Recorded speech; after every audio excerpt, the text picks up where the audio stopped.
This is Personal Financial Intelligence with me, Ben Roble. I spent the last week or so thinking a lot about subscriptions. I spent 25 years in financial services, and if you step back for a second, you realize that a lot of financial products are actually just subscriptions themselves.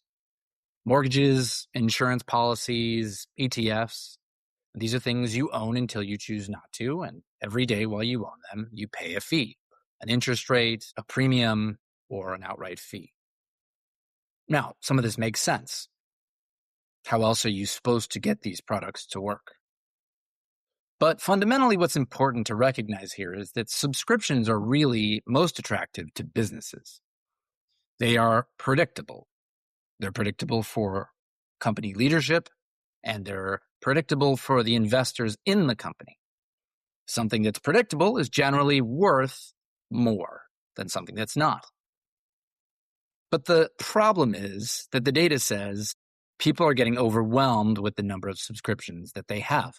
Harvard released a study that says that people average nearly $300 a month in subscription payments.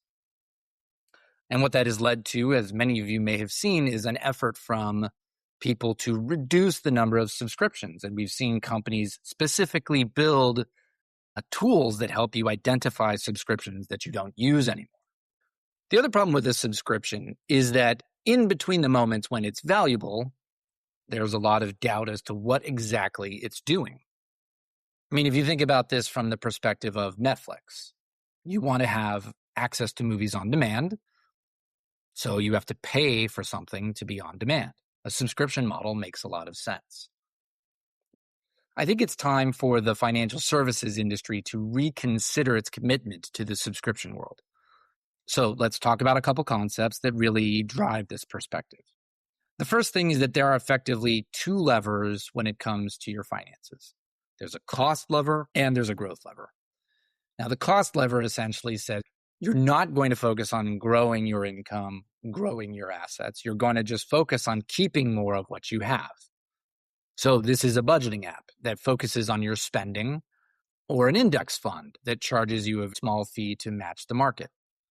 You won't grow any quicker than you were before, but you'll keep more of what you have, and so you will grow.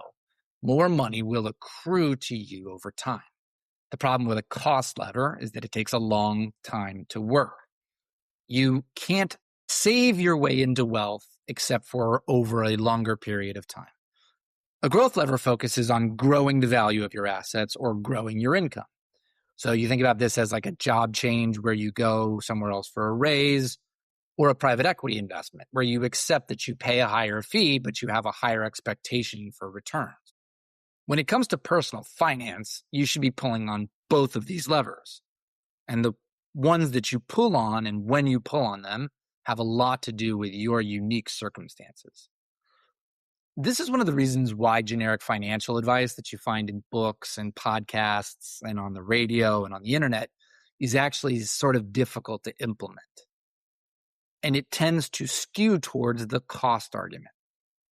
Anybody can implement a cost solution. Almost everybody in the world should spend less than they do. But it's much harder to implement a growth strategy unless you really understand what somebody's financial structure looks like and what their circumstances are. The second thing we need to consider is that there are essentially three kinds of events when it comes to life in general, but your finances specifically. There are recurring events, episodic events, and infrequent events. So recurring events happen regularly, all the time, day to day, week to week, month to month. Subscriptions tend to focus on recurring events, and they're pretty good at it. These tend to be cost-oriented. Think again about a budgeting app. How much are you spending day to day? Are you going to get yourself in trouble because you buy too many lattes at Starbucks? But the fact of the matter is you can spend your way out of wealth, and you need to control for that. But this is really about developing a habit. This is about changing your behavior. For many people, this is a behavior that they already had, and the tool just makes it easier for them to do it. For other people who learn this behavior, once you've got it, the app really doesn't do as much for you as it used to. but it doesn't reduce its fee just because you've gotten better at it. Episodic events are things that happen infrequently, but often enough that you've got to keep an eye on them. So this is checking on your investment portfolio, making sure you have enough insurance, the stuff that's easy to forget and push to the side.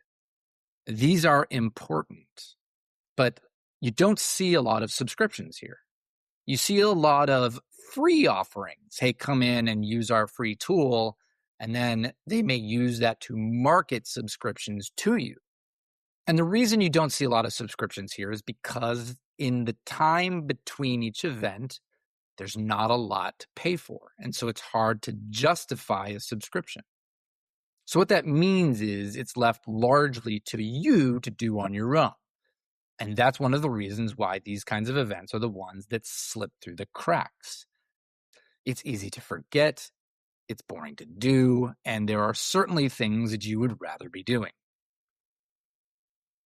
The other thing here that's important to emphasize is that unless you identify something wrong or something important, these don't really change the way that your financial life works. Now that brings us to the last set of events, which are infrequent. Now, some of these are predictable because we do them on purpose, and some of them aren't because they happen to us. Think about changing your job to get a better income, moving to a new state, having children, getting married. Think about something like your house burning down. These are things that can significantly change the trajectory of your financial life. Infrequent events can pull the growth and cost levers at the same time. So I live in California, and there's a lot of data that shows people are leaving the state for lots of reasons. But one of them is because it's expensive and the taxes are too high. So you move to Texas, you pay no income tax. You have effectively pulled the cost lever, you pay less income tax, and the growth lever because now you keep more of your income. Once again, subscriptions can't help you with these issues.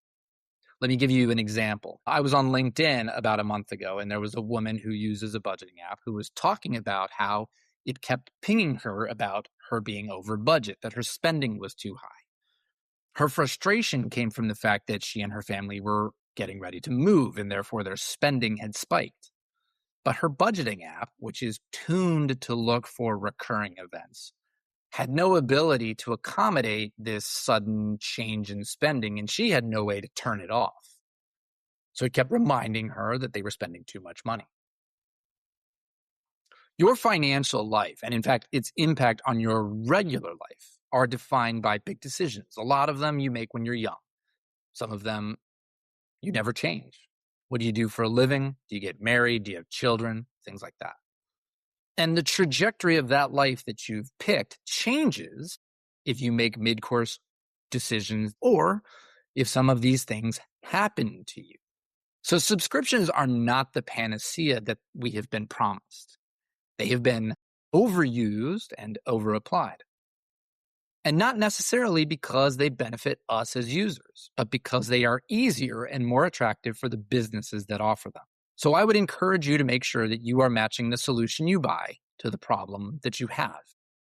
And keep an eye out for the things that, at least today, these financial subscription tools cannot help you address. Thanks for listening. I hope you'll come back for the next episode.